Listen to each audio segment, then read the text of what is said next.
The ancient Egyptians saw their pharaohs as gods.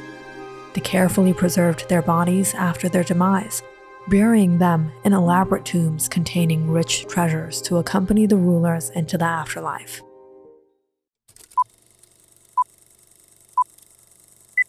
In the 19th century, archaeologists from all over the world flocked to Egypt when they uncovered a number of these tombs. Many had long ago been broken into by robbers and stripped of their riches. One of these archaeologists, Howard Carter, arrived in Egypt in 1891, and he became convinced there was at least one undiscovered tomb that was of the little-known Tutankhamun, or King Tut, who lived around 1400 BCE. But it wasn't until years later, in November of 1922, Carter's team found steps hidden in the debris near the entrance of another tomb. The steps led to an ancient sealed doorway bearing the name Tutankhamun. When Carter entered the tomb's interior chambers, he and his team found it virtually intact, with its treasures untouched after more than 3,000 years. Some of those artifacts, like King Tut's death mask, are widely known, but others, such as a mannequin that may have helped the boy king choose what to wear, or some board games, are less famous but offer insight into King Tut's life. Here are some of the most fascinating treasures from King Tutankhamun's tomb, and what they reveal about the iconic ancient Egyptian pharaoh 100 years after the discovery of his remains. A small army of servants. Thousands of years before King Tut, at the dawn of Egyptian civilization, powerful rulers were buried with their royal servants, who sacrificed their lives to serve their masters in the eternities. By the late Middle Kingdom, human servants were replaced by small figurines called Ushabti, who were inscribed with a magical spell to forever do the deceased's bidding in the afterlife. For the average Egyptian burial, 1 or 2 Ushabti was placed in the deceased's tomb. In King Tut's tomb, there were 413 Ushabti, a small army of foot-tall figurines made from various materials including faience, a glass-like pottery with striking colors. Some of King Tut's Ushabti held copper tools like yokes, hoes, and picks to do manual labor for the pharaoh in the afterlife.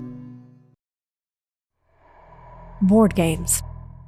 The Egyptians played many types of board games, and one of King Tut's favorites, judging from the fact that there were 4 sets in his tomb, was a game called Senet. Historians don't agree on the exact rules of the checker-like game, but it involves moving game pieces through a series of 30 squares by throwing knucklebones or casting sticks. The Egyptian Book of Dead, which details the journey of the soul through the afterlife, says that playing Senet is a popular pastime for the deceased. If you want to know about the Egyptian Book of Dead, check out my channel. Iron daggers. King Tut was buried with 2 daggers, one with an iron blade and one with a gold one. Both daggers were found wrapped in different layers of the pharaoh's mummy bandages, according to the book, Iron from Tutankhamun's tomb. The dagger with the iron blade was placed by Tutankhamun's right thigh. It was crafted from meteorite, and the dagger had a pommel made of rock crystal as well as a gold handle, with intricate patterns carved into it. The dagger with the gold blade also had a gold handle with intricate carvings, and was found above the abdomen of Tutankhamun.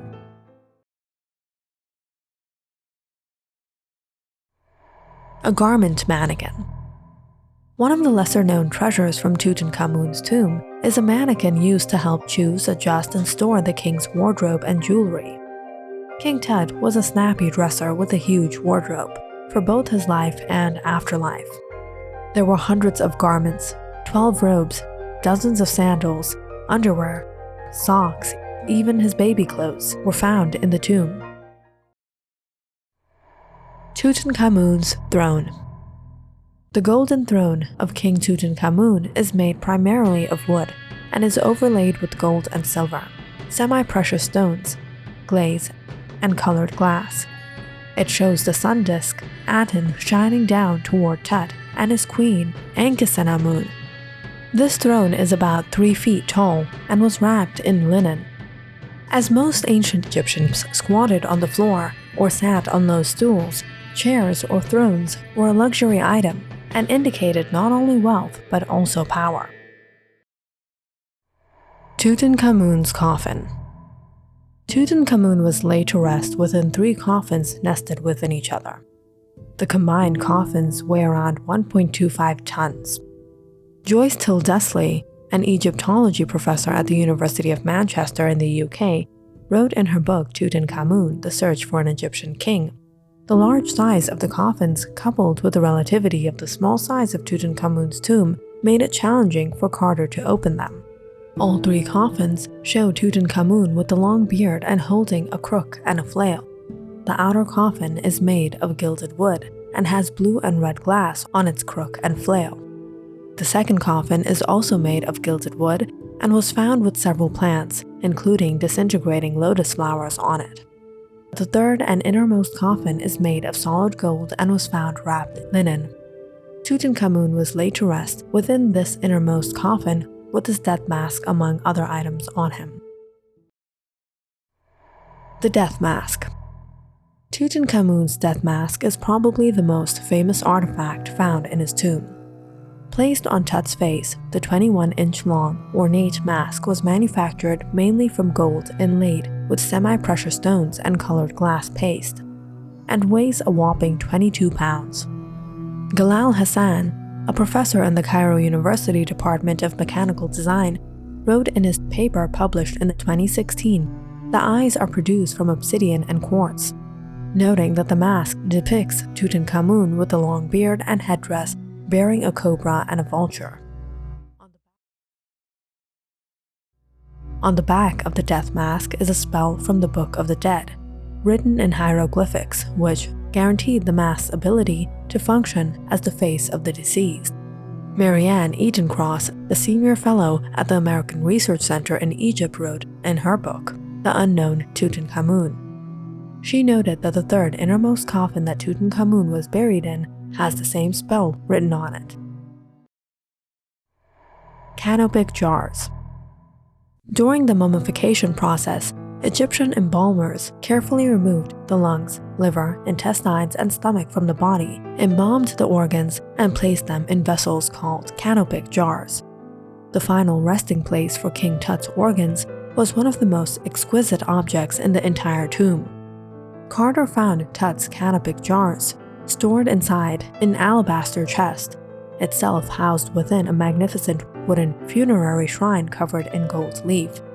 Facing the doorway stood the most beautiful monument that I have ever seen, wrote Carter, so lovely that it made one gasp with wonder and admiration. On the golden shrine were the 4 Egyptian goddesses of death, guarding the young pharaoh's embalmed organs on all sides. King Tut's lost daughters. One of the reasons why King Tut fell through the cracks of Egyptian history was that his reign was so short, and he didn't leave behind any heir or offspring. But thanks to Carter's discovery, we know that King Tut's wife, Tutankhamun, whom he married at age 12, bore 2 stillborn daughters who were buried in their father's tomb. Inside an unmarked box, Carter's team found 2 tiny wooden coffins, each bearing a gilded inner coffin that contained the mummified remains of King Tut's daughters. The fetuses appear to be 25 and 37 weeks old and died from unknown causes. Archaeologists also found a lock of King Tut's grandmother's hair in the tomb, which may have been a family keepsake. And last but not least, his mummy. Tutankhamun's mummy still rests in his tomb in the Valley of the Kings. While many of the objects in his tomb have been moved into museums, the pharaoh still remains in his rightful place.